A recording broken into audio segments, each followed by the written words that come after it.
Assalamu alaikum dear students.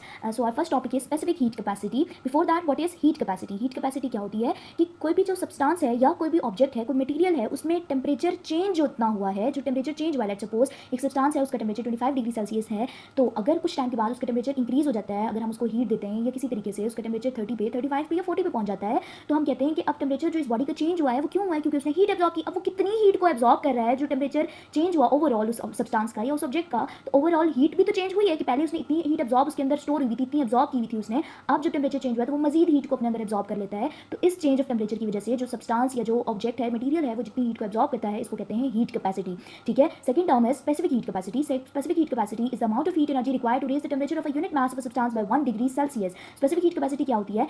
1 degree Celsius पर कोई substance, यानी कि कोई सब्सटेंस जो कि हमारे पास 1 ग्राम है, उसके 1 ग्राम में कितनी हीट एब्जॉर्ब हो रही है अगर हम 1 डिग्री सेल्सियस को टेम्परेचर चेंज कर देते हैं, 1 डिग्री सेल्सियस टेम्परेचर इंक्रीज कर देते हैं। ठीक है।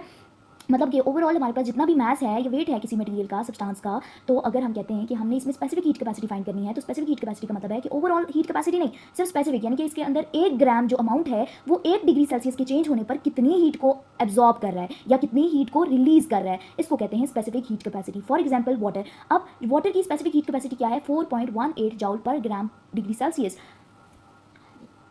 यानी कि जो वाटर है वो 1 डिग्री सेल्सियस पर उसका 1 ग्राम जो पानी का है, वाटर का 1 ग्राम 1 डिग्री सेल्सियस के टेम्परेचर के ऊपर कितनी हीट को एब्जॉर्ब करे, दैट इज 4.18 जूल। और स्पेसिफिक हीट कैपेसिटी का फॉर्मूला क्या है? C is equal to Q over M delta T। C क्या है? Is specific heat capacity, Q is heat absorb और release, over M is the mass and delta T is the temperature change. यानी initial temperature क्या था, जो temperature जिसमें पहले हमारे पास जो भी मास था, उसका जो टेम्परेचर था एट स्टार्ट वो कितना था, जब टेम्परेचर चेंज हुआ और फिर ऑब्वियसली हीट एब्जॉर्ब हुई है या रिलीज हुई है, तो आफ्टर चेंजिंग जो टेम्परेचर अब है वो T2 होता है। तो डेल्टा T आपको पता है कि चेंज इन टेम्परेचर यानी कि final temperature minus initial temperature. Okay, so next we have key difference. Key difference, अब हमने पढ़ी हीट कैपेसिटी और स्पेसिफिक हीट कैपेसिटी, तो दोनों में मेन डिफरेंस क्या है? हीट कैपेसिटी क्या होता है? ओवरऑल जो ऑब्जेक्ट है, सब्सटेंस है, मटेरियल है, वो कितनी हीट को एब्जॉर्ब कर रहा है या रिलीज कर रहा है। और स्पेसिफिक हीट कैपेसिटी क्या है कि जो सब्सटेंस है उसका 1 ग्राम या 1 kg कितनी 1 डिग्री सेल्सियस पर कितनी हीट एब्जॉर्ब करे या कितनी को रिलीज करे। यूनिट मीन सिंगल 1 ग्राम या 1 kg, यूनिट रिप्रेजेंट्स 1 ग्राम या 1 kg।